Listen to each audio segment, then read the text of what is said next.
Hello everybody and welcome to Nirvana Photography Studios. Wedding show season is almost over. We just finished one of the larger wedding shows here in Vancouver, and let me tell you, the organizers messed up big time.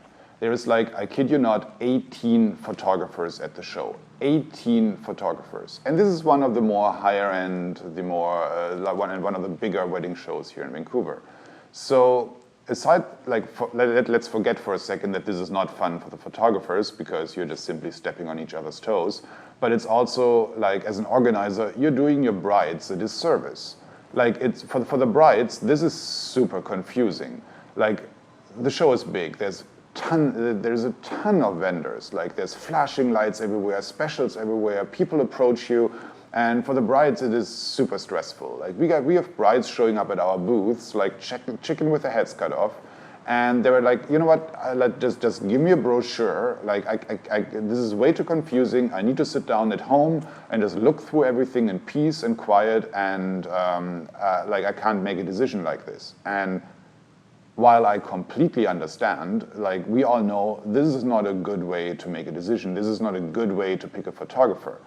Like, some of the photographers cost $500. Some of the photographers charge $7,000 and everything in between. And on paper, they all look very similar to a bride who doesn't really know about photography and how to pick a photographer and what a photographer can do.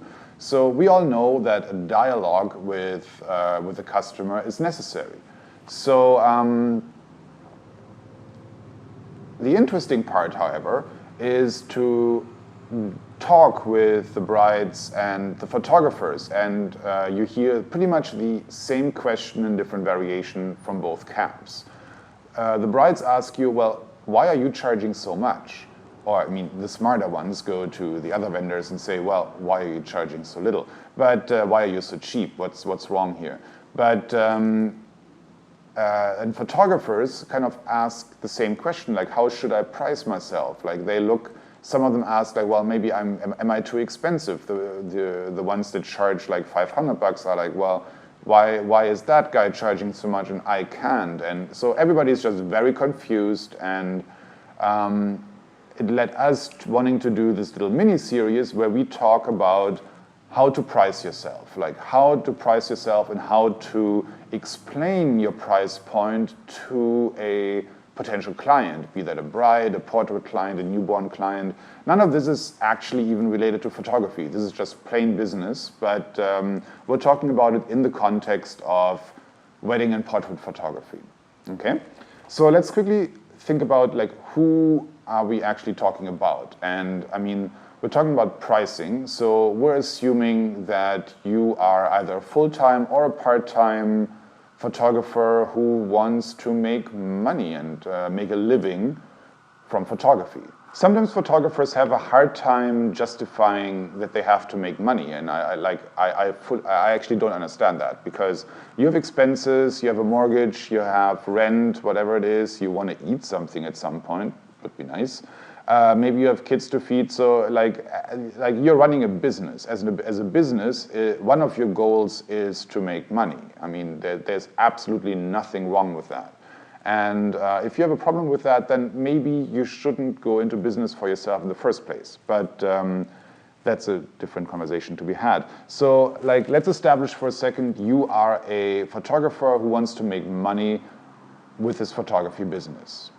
So now the photographers ask, well, how much should I charge? How much should I price myself? Like, what's my price point? And I think that's that's an absolutely wrong question to ask. The first question you should ask yourself is, how much value do I provide to my client? Because the amount of value that you provide to your client is going to determine your price point, right? So, like, oftentimes that's depicted as a scale. Like, on the one side, you have your value, on the other side, you have your price. If you provide very little value, so if the value side is very light, and you charge a lot of money, you are too expensive, and nobody's gonna buy your product. Right? And on the other hand, if you're having a lot of value and you're like not really charging very much, then you're underselling yourself. So ideally, you want the two to be somewhat in balance.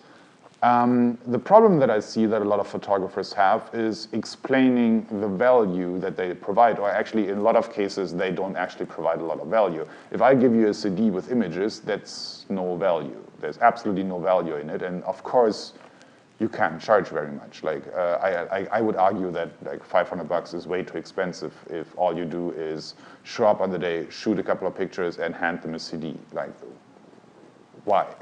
Almost everyone can do that nowadays, right? So really, the first question to ask ourselves is, what's the value that we provide to our clients? And then based on that, we can think about, okay, so how can I put a price point on that value? And just as important, how do I explain this value to my bride? You know, like what's the elevator speech? Like how do you explain this to somebody? Because think about it, a bride, or like a couple, or like in many cases a mother who just had a baby, they don't know. They think that a photographer is somebody who shows up on the day, takes a couple of pictures, like Uncle Louis, who just got a new camera for Christmas, and that's it. So they were not photographers. You have to explain that to them. It's not immediately obvious. I mean, as photographers, we oftentimes think like, well, isn't that obvious? And no, it's not. Like, you have to explain this. A client isn't found, a client is made. You have to create your client, you have to establish a dialogue, and you have to, and I say it again, explain the value you are bringing into their lives. And so in the next episode, we'll focus a lot on value and like what is the value you provide? What is the value you provide? And then in the following episodes, we'll talk about like how do you explain this? How do I talk to a bride? How do I price myself? And all the things that naturally comes afterwards. So this is going to be a 5 or 6 episode series, and depending on how many questions we'll get, we'll tag a couple of on. All right. So I'm just getting over a cold, so let's leave it at this introduction, and at the next episode we will talk about value. Till then.